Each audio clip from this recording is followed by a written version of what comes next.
이 사람마다 듣고 싶은 말이 있고 듣기 싫은 말이 있습니다. 이 명절이 되고 나면 그 취업을 준비하는 청년들이 가정의 어른들 만나는 걸 참 부담스럽게 여긴다 그래요. 뭐 당연한 말이기는 한데 언제 취직할래? 눈을 낮춰라. 뭐 이런 말들이 당연하긴 하지만 본인의 입장에서는 한두 번 듣는 말도 아니고 참 힘든 말이 될 거예요.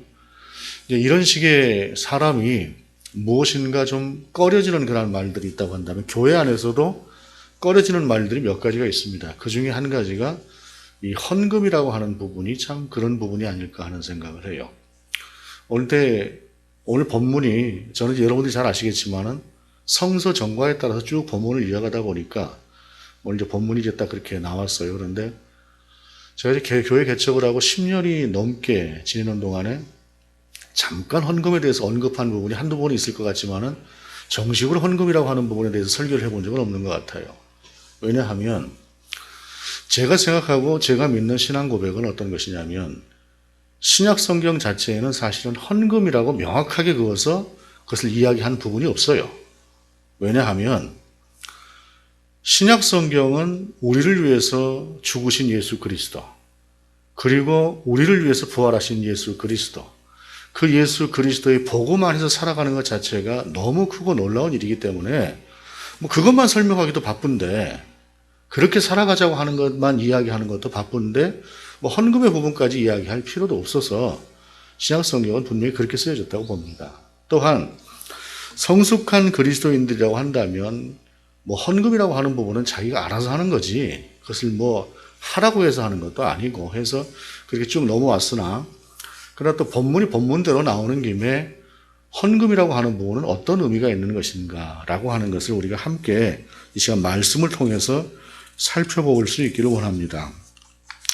오늘 말씀의 제목이 연보 또는 헌금이라고 하는 그러한 이제 제목입니다만은, 오늘 본문 11절과 13절을 보게 되면은 연보라고 하는 말로 표현을 하고 있어요. 너희가 모든 일에 넉넉하게 너그럽게 연보를 하므이라고 해서 11절에 이렇게 말씀하고 있고, 13절에 너희의 후한 연보로 말미암아 하고 연보로 이야기를 하고 있는데, 교회를 오래 다니신 분들은 아시겠지만 옛날에는 헌금이라는 말보다 연보라고 하는 말을 많이 더 사용했던 때가 있었어요. 교회 갈 때 아이들 교회 보내면서 야, 연보도 갖고 가야지 하고 이렇게 이제 보내기도 하고 했던 그러한 때에 이 연보라고 하는 말을 많이 사용했습니다만은, 사실 원래 연보라고 하는 말의 의미는 무엇인가를 돕기 위해서 모금한 것을 연보라고 하는 의미로 사실은 사용합니다. 그래서 공동 번역은 아예 오늘 본문의 것을 의연금이다라고 번역을 하고 있어요. 그런데 새 번역은 헌금이다라고 번역을 하고 있습니다. 왜?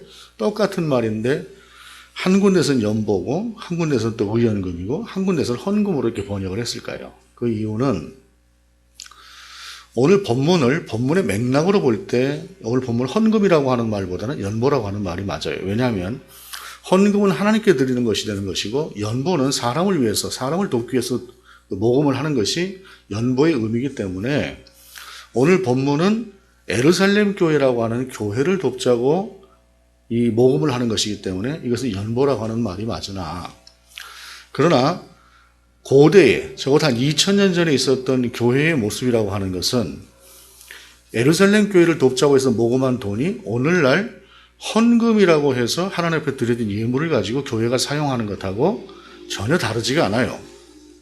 예를 들자면 오래전에 적어도 한 5, 60년 전 그 전에는 시골이나 이런 곳에서 목사님들의 사례비를 계산을 할 때 월, 쌀, 몇 마를 드리고 이렇게 해서 이 쌀로 드리는 경우들이 많았습니다.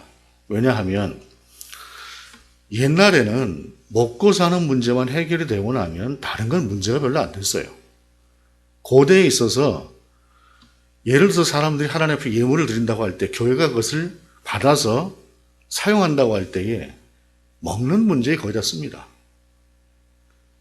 사도들이 먹고 교회의 사역자들이 먹고, 그 다음에 교회가 반드시 했던 것은 뭐냐면 교회 안에서 돌봄이 필요한 사람들과 함께 그것을 나눴어요.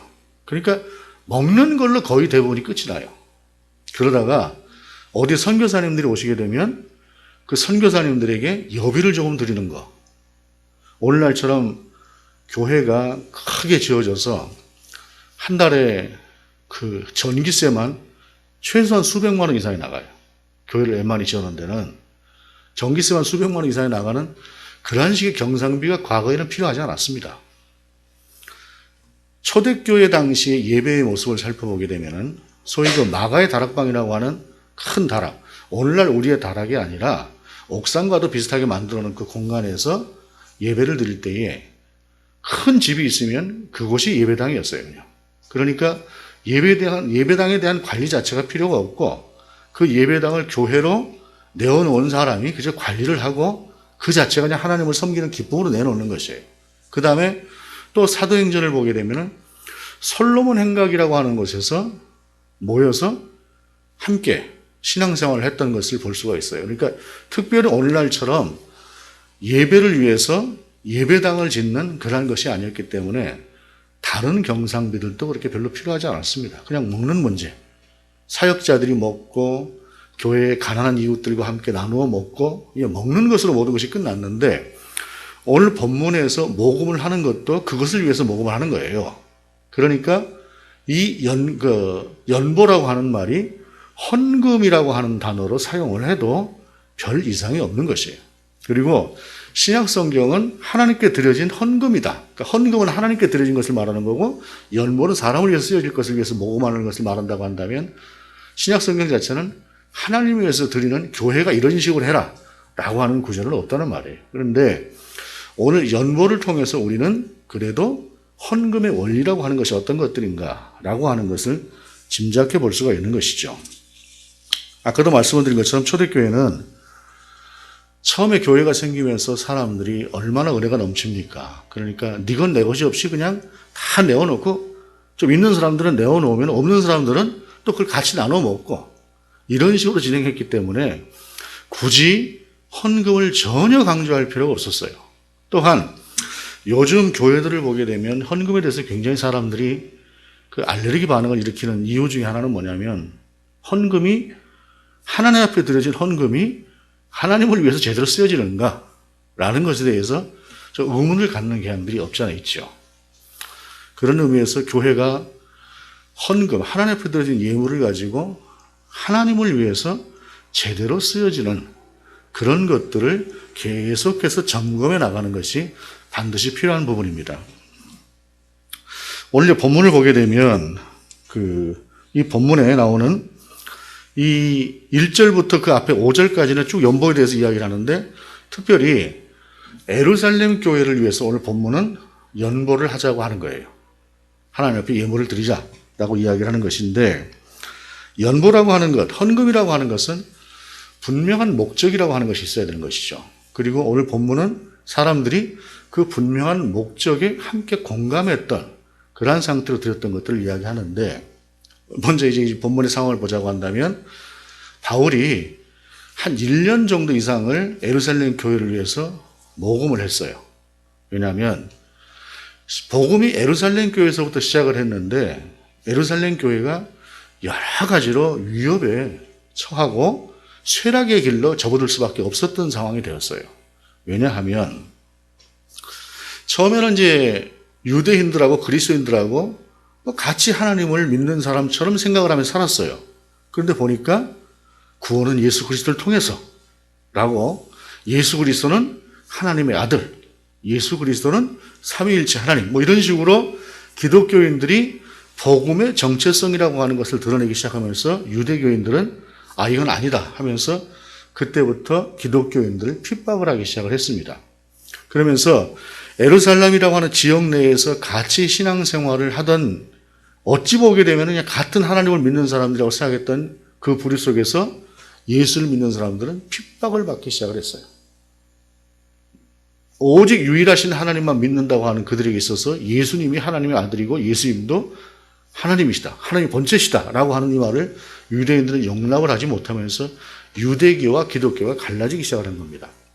그러면서 예루살렘 내에서도 핍박이 시작되어지고 이런 여러 가지 과정들을 거치면서 예루살렘 교회를 쇠퇴하고 이 복음은 쭉 위쪽으로 쭉 올라가다 보면은 안디옥 교회, 그리고 조금 더 올라가서 저쪽 유럽 지방으로 속해 있는 또 하나는 안디옥 교회, 그 다음에 그 데살로니가 교회라거나 고린도 교회 쪽으로 해서 그리스 방향, 그리고 로마 방향 쪽으로 복음이 확장되어져 가는 그러한 상황에 놓여져 있다 보니까 이 복음이 예루살렘으로부터 시작되어졌는데 예루살렘 교회는 지금 매우 힘든 상황이 되고 그 복음을 받았던 복음의 수혜자인 그 위에 있을 교회들, 안디옥 교회라거나, 오늘 본문은 안디옥 교회가 복음한 건 아니지만 그리스 지역에 있는, 본문의 성경 속에서는 마게도냐 지방이라고 이야기를 하고 있고 아가야 지방이라고 이야기를 하고 있는데, 마게도냐 지방은 데살로니가 교회가 있는 그리스 위쪽을 말하는 거고 아가야 지방은 고린도 교회가 있는 좀 아래쪽을 이야기하는데,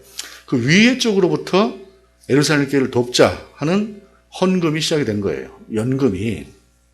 그런데 데살로니가 같은 교회 같은 경우에는 오히려 가난한 사람들이 있었음에도 불구하고 그들이 예루살렘 교회를 돕자고 자발적으로 예물을 드렸습니다. 그런데 바울이 가만히 보니까 이 고린도 교회는 좀 더 여유가 있는 교회인데, 같은 지체된 사람들끼리 이제 아가야에서부터 시작해서 사람들하고 같이 거쳐서 고린도를 거쳐서 이제 예루살렘으로 쭉 내려갈 거 아니겠습니까? 근데 내려가는 과정에 데살로니가 교회는 바울이 2주 복음을 전해서 세우는 교회인데도 굉장히 활성화되어 있고 하나님 앞에 순전한 복음을 가지고 있는데, 고린도 교회는 1년 반이나 바울이 그곳에 머물면서 공을 들여서 세워놓은 교회인데, 이 사람들은 헌금에 대해서 어떻게 생각을 하고 있을까라고 하는 것이 걱정이 되는 거예요. 그러면서 예루살렘 교회를 돕자라고 하는 말로 시작을 한 것입니다. 복음이 예루살렘으로부터 나왔는데 우리가 이 어려운 예루살렘 교회를 보고 가만히 있을 수 있겠느냐. 더군다나 위에 있는 데살로니가 교회와 같은 교회들은 이와 같이 하나님 앞에서 참 어려운 중에도 헌금을 하고 예물을 드리고 했는데 너희도 이것을 생각해라 라고 하는 것을 바울은 먼저 그들 가운데 전하고 연보에 대해서 이야기를 하는 것이다 라는 것입니다. 그런데 연보라고 하는 것, 헌금이라고 하는 것은 그런 면에 있어서 목적과 그 사용을 위한 어떤 방향이라고 하는 것이 투명하고 분명해야 된다라고 하는 사실이에요. 헌금에 있어서 그건 교회가 해야 될 일입니다. 교회가 해야 될 일들인데 사실 이런 부분에 있어서 좀 더 투명해질 필요가 분명히 이 땅에 교회들이 좀 있다고 생각을 합니다. 우리 교회 같은 경우는 뭐 굳이 여기 해당은 안 될 것 같습니다만 어쨌든 그러면서 바울이 6절에 이것이 곧 적게 심는 자는 적게 거두고 많이 심는 자는 많이 거둔다 하는 말이로다 라고 하고 말씀하고 있어요. 헌금에 있어서 이 말은 굉장히 오해의 소지가 있는 말입니다. 곧 어찌 들으면, 잘못 들으면 하나님 앞에 많이 드리면 많이 받는다 라고 하는 것으로 오해될 소지가 있으나 오늘 본문은 그런 식의 말씀이 아닙니다. 먼저 본문은 이 이후에 보게 되면 자발적인 것을 굉장히 강조를 하고 있습니다. 그런데 하나님께서 이 땅을 창조하실 때, 그리고 당신의 백성을 가나안으로 들여보내실 때에 몇 주 전에도 제가 한번 언급을 한 것 같습니다만 그 백성들에게 땅이라고 하는 것만큼은 절대로 매매를 하지 말라 그랬어요. 왜냐하면 가나안 땅을 정복해 들어가는 사람들에게는 다 땅을 나눠줬습니다. 개인별로, 가족별로 땅을 나누어 주는데 농경사회에 있어서 땅이라고 하는 것은 삶의 근간이 되는 부분입니다. 그런데 형편이 안 좋아진다고 해서 남의 땅을 싸게 산다거나 하는 것으로 인해서 그 사람의 근간을 흔들지 마라. 그래서 분명히 하나님께서 뭐라고 말씀하시냐면 땅은 내 것이다. 너희는 그 땅에 그냥 사는 거류민이다. 절대로 팔지 마라. 라고 이야기를 했어요. 이 말씀은 무엇이냐면 사람은 기본적으로 누릴 만한 것들을 누리고 살아갈 수 있도록 먹고 살 만한 문제만큼은 분명하게 그 사람에게서 절대로 뺏어서는 안 된다고 생각을 하기 때문에 하나님께서는 그들 가운데 땅을 매매하지 말라고 하셨던 것이에요. 그리고 또 한 가지, 그럼에도 불구하고 인간이 참 그 선한 하나님의 의도를 따라서 살아가는 사람들이 아니잖아요. 그러니까 땅을 팔아요. 그래서 하나님께서는 법을 하나 또 만드신 것이 희년이라고 하는 제도입니다. 7년씩 7번이 더해지고 나면 50년째 대해서는 그 땅은 원래의 주인에게 반드시 돌려줘야 돼요. 어떻게 샀든 간에. 그래서 최악의 경우에 50년을 버티면 그 후손은 다시 그 땅을 받아서 먹고 살 수 있도록 그렇게 해놓으신 거예요. 그러니까 하나님은 사람이 살아갈 수 있도록 무엇인가 자기 것을 지키고 낼 수 있도록 그렇게 만드셨어요. 그 다음에 그러한 과정 속에서 사람들이 힘들어지지 않습니까? 힘들어지는 사람들을 위해서 하나님이 만드신 법은 또 어떤 법이냐면은 남의 포도밭이 있으면 가난한 사람은 들어가서 따먹으라는 거예요. 그리고 포도원 주인도 가난한 사람이 와서 내 포도밭에서 좀 따먹는다고 그것을 가지고 절대로 말하지 말라는 것입니다. 왜? 그것이 더불어 살아가라고 하는 하나님의 법칙이라는 것이. 추수를 할 때도 마찬가지입니다. 곡식단을 추수할 때 어떻게 하다가 낫으로 이렇게 쭉 베고 오는데 한쪽을 안 베고 왔어요. 그러면 다시 돌아가서 베지 말라는 거예요. 곡식단을 흘렸어요. 그럼 다시 가서 그 곡식단을 집어오지 말라는 거예요. 왜? 그거는 가난한 사람들을 위해서 남겨두라는 것이 법이었습니다. 그런 상황 속에서 하나님께서 원하시는 것은 적게 심는 자는 적게 거둔다라고 하는 것이 아니라 하나님 앞에서 기쁜 마음으로 즐거운 마음으로 이와 같은 하나님의 원리를 따라서 내 도움이 필요한 사람, 내가 도와야 될 사람, 그러한 사람들을 내가 도울 때 하나님께서 그것을 기쁘시게 받는다라고 하는 의미에서의 이 말씀이지 거래를 하는 것처럼 내가 하나님 앞에 100만 원 드리고 나면 하나님께서 내게 1000만 원으로 갚아줄 거예요. 여러분 이런 원리라고 한다면 내 가진 거 다 하나님께 드리죠. 그러고 나서 내가 5배, 10배, 100배로 받으면 되는 거죠. 그걸 말씀하시는 것이 아니라 네가 이러한 내 뜻을 따라서 내가 지금 보고 있는 가난한 자들, 네 도움이 필요한 사람들, 그들을 향해서 내 마음으로 너희가 무엇인가를 나누고 베푼다고 한다면 내가 그것을 결코 그냥 간과하지 않고 기억하겠다라고 하는 의미에서 이 말씀을 하신 것이지 좀 뭐 많이 내고 나면 많이 받는다는 식의 그러한 의미의 말씀은 결코 아니다라는 것입니다. 이것이 첫 번째 연보를 위한 원리다라고 하는 것입니다. 그 다음에 자발적인 것을 말씀하시는데 7절에 각각 그 마음에 정한 대로 할 것이요 인색함으로나 억지로 하지 말지니 하나님은 즐겨내는 자를 사랑하시느니라. 제가 지금도 참 기억을 하고 있는, 생생하게 기억되고 있는 한 부분이 있어요. 사람마다 보게 되면 어떤 하나의 장면이 딱 찍혀서 기억되는 장면이 있는데 30여 년쯤 된 것 같습니다. 30여 년쯤 된 것 같은데 어쩌면 좀 30년이 넘었을 것 같네요. 당시에 미국에서 뭐 천국을 갔다 왔다고 하는 어떤 아주 희한하게 생긴 어떤 사람이 내가 온 천국인이 뭐냐고 한참 이렇게 떠들던 때가 있었어요. 나중에 보니까 그것이 이제 좀 과장된 것이거나 거의 사기에 가까운 것으로 나중에 판명이 됐습니다만 오늘날 우리나라도 가끔 보게 되면 좀 이런 류의 제가 볼 때는 거의 사기꾼에 가까운 사람들이 이런 이야기들을 하는 경우들이 많이 있습니다. 그런데 그게 한참 떠들썩할 때에 그 사람을 이용해서 자기의 집회에 그 사람을 강사로 불렀던 한 사람이 있어요. 지금 이단으로 정죄가 되었던 사람이 있는데 그 사람이 집회를 하는데 집회를 하면서 사람들을 불러 모으고 때로는 강단 위로 올라오라 그래서 머리에 손을 얹고 기도를 해주기도 하고 그러다 보면은 그 사람이 툭 떨어지면서 넘어지기도 하고 그래요. 그런데 그때에 넘어졌던 한 아주머니가 덩치가 참 좋았던 아주머니인데 지금도 제가 기억되는 것은 그때 당시에 청바지가 땡땡이 청바지라고 하는 물을 뿌려놓은 것 같이 하는 그런 청바지가 있었어요. 그 청바지를 입었던 아주머니인데 딱 넘어지더라고요. 그러더니 거기다 마이크를 갖다 대니까 하는 얘기가 하나님 제가 3천만 원 헌금 드리겠습니다 그러더라고요. 여러분 하나님께로부터 받은 은혜가 있었다고 한다면 하나님 이 시간 임하신 하나님의 이름을 찬양합니다. 제가 정말로 하나님을 위해서 제 인생을 살겠습니다. 이게 마땅한 건데 그 입에 갖다 대자마자 하나님 감사합니다. 3천만 원 헌금 드리겠습니다. 이거는 제가 볼 때는 아닌 것 같다는 생각이 들어요. 그런데 교회 내에서도 사실은 이와 유사한 쪽으로 좀 이야기를 하는 경향들이 없지 않은 것 같습니다.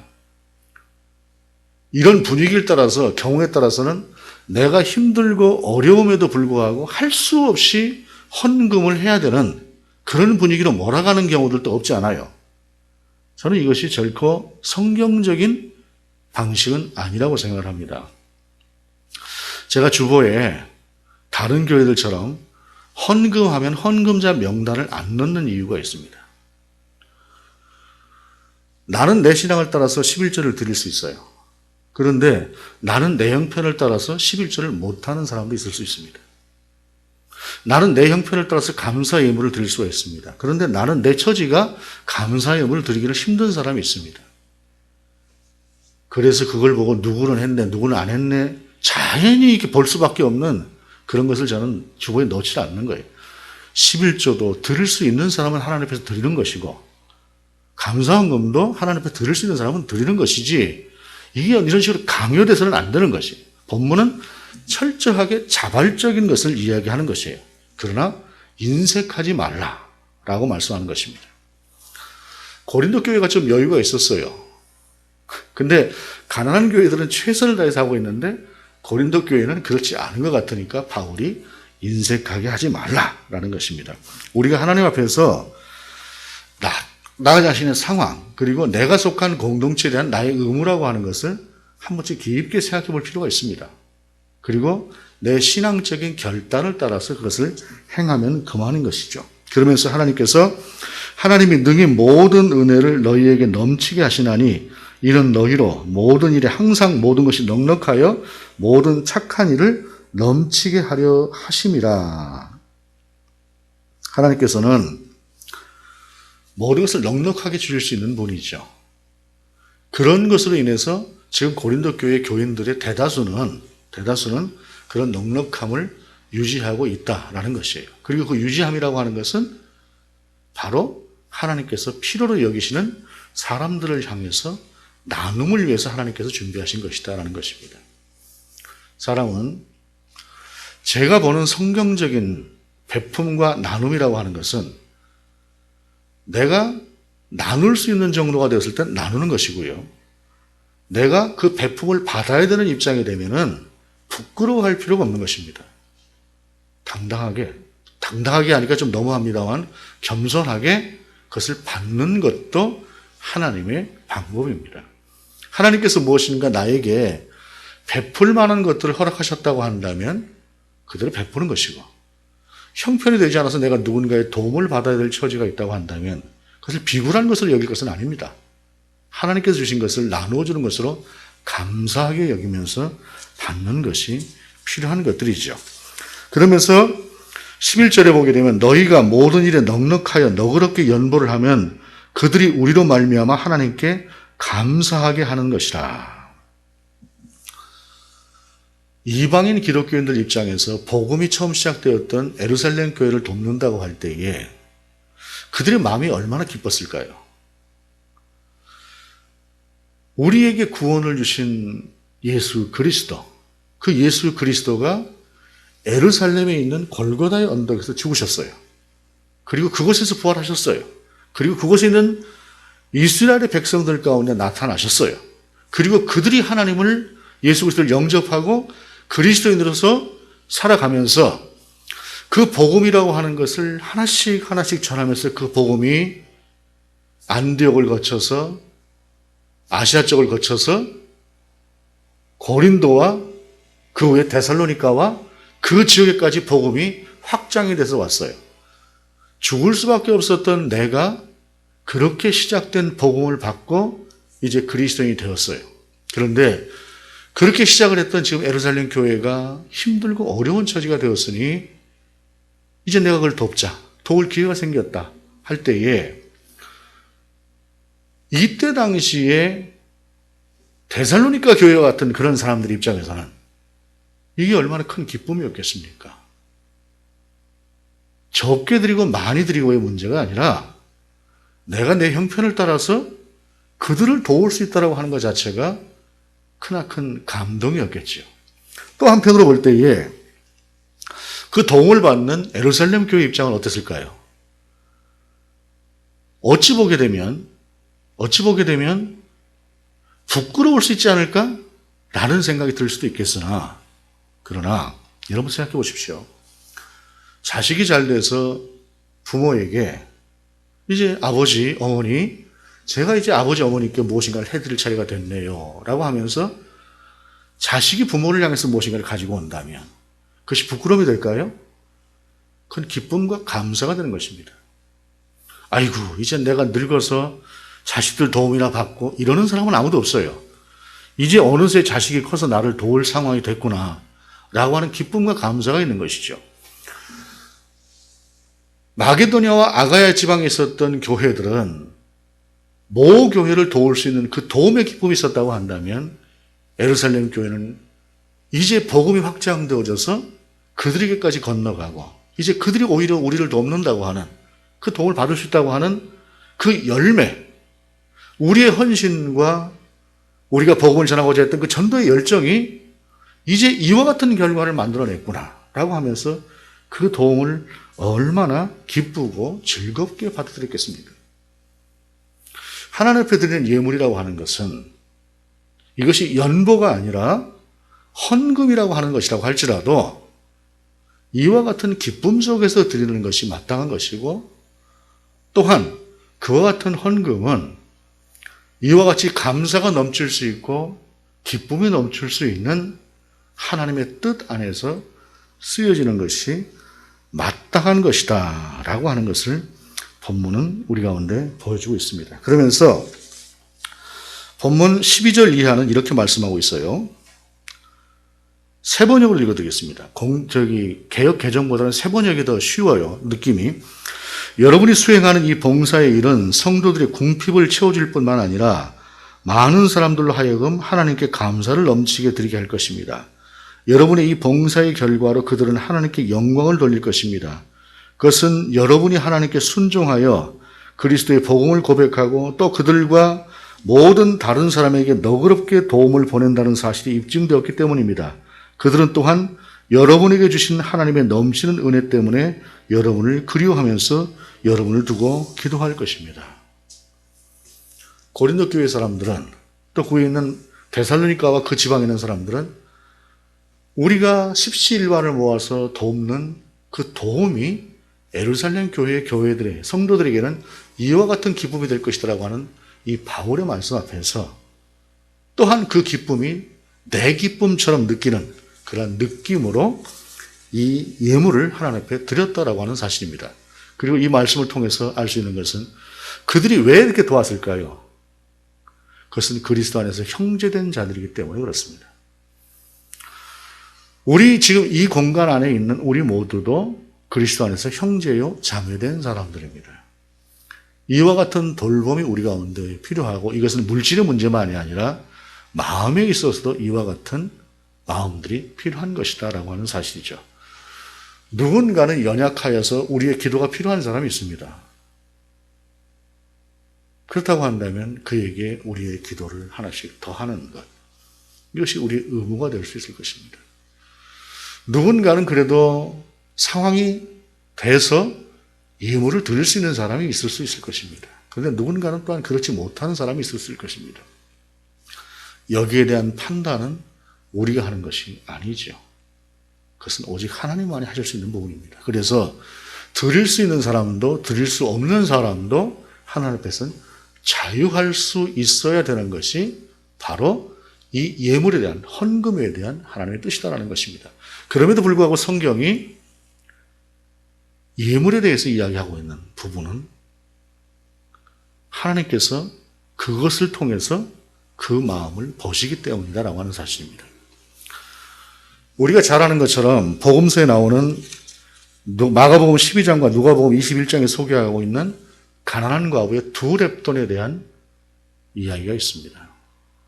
성전의 헌금함에 한 가난한 과부가 두 렙돈이라고 하는, 렙돈 2개를 넣습니다. 우리식으로 말하자면 동전 2개입니다. 절대로 큰 금액이 아닙니다. 누군가는 보라고 큰 돈을 넣었을 수도 있을 것이고, 누군가는 보라고 더 큰 수표를 넣었을 수도 있을 것입니다. 그런데 주님은 동전 2개를 넣은 그 여인을 칭찬하셨습니다. 왜입니까? 저 사람은 자기가 가진 생활비 전부를 넣었다는 것입니다. 저 같으면 이렇게 했을 것 같습니다. 생활비 전부를 넣었다. 그 마음이 너무도 아름답다. 그런데 그렇게 형편이 어려움을 하지 마라. 저는 그렇게 얘기했을 것 같습니다. 솔직히 말씀드리자면. 그 두렵돈밖에 없는 거 가지고 가서 라면이라도 하나 끓여 먹지, 사서 끓여 먹지, 그걸 굳이 그렇게 드리냐, 그냥 마음만 드리면 돼. 저는 그렇게 이야기할 것 같아요. 그럼에도 불구하고 주님이 그것을 칭찬하셨습니다. 왜입니까? 천하만물을 창조하시고 당신의 뜻대로 인도하시는 하나님의 입장에서는 그 마음만 받으시는 것은 아니기 때문이라는 것입니다. 그리고 그 모든 것을 책임지시는 하나님께서 그 다음의 것도 책임지실 것이기 때문에 그렇게 말씀하셨다는 것입니다. 예물에 대해서, 특별히 연보에 대해서 이 땅의 교회는 상당히 좀 민감한 부분을 가지고 있습니다. 가장 중요한 것은 하나님께 속한 것을 하나님께, 하나님의 백성으로 나의 형편만큼 할 수 있을 때 하는 것이고 못하는 경우는 못하는 것입니다. 그래서 신약 성경 자체는 아예 헌금 자체를 이야기하고 있지는 않다는 것이에요. 그것은 알아서 하는 부분이라는 것입니다. 저는 적어도 우리 교회의 성도들에 대해서는 헌금은 그렇게 알아서 하는 것이다라고 하는 것. 드리는 사람도 자랑할 것이 없고 드리지 못하는 사람도 부끄러워할 필요가 없는 것입니다. 그리고 그것은 내 신앙껏 하는 것이지 내 신앙이 되지 않는데 마치 뱁새가 황새 따라가려고 하는 것처럼 무리하면서 하다가 오히려 신앙에 시험 든다라고 하는 것을 기억하시면서 우리가 하나님 앞에 살아가는 사람으로서 그저 내 형편과 내 신앙만큼 하나님 앞에 드리는 것이 맞는 예물이다라고 하는 것을 기억하시면서 누구와도 비교가 되지 않고 오직 하나님과 나만의 관계 속에서 그렇게 드릴 수 있는 예배의 한 부분으로 여러분이 인식하고 살아가실 수 있기를 바랍니다. 헌금은 절대로 세금이 아닙니다. 세금은 의무지만 헌금은 자식된 우리의 모습이 하나님을 아버지라고 부르는 그 아버지 앞에서 드리는 나의 사랑의 한 행위다라고 하는 것을 기억하시고 분명한 목적을 따라서 교회는 사용할 것이고 성도는 이와 같은 자세 속에서 드리는 예물로 하나님 앞에서 세워질 수 있기를 바랍니다. 기도하시겠습니다. 하나님, 우리가 살아가면서 우리의 삶을 드리고 우리의 생각을 드리고 우리의 기도를 드리고 또 우리의 예물을 하나님 앞에 드립니다. 이 모든 것들이 하나님과 나의 신앙 안에서 정말 정직함과 기쁨 가운데 드려지는 모든 것들이 될 수 있도록 인도하여 주옵소서.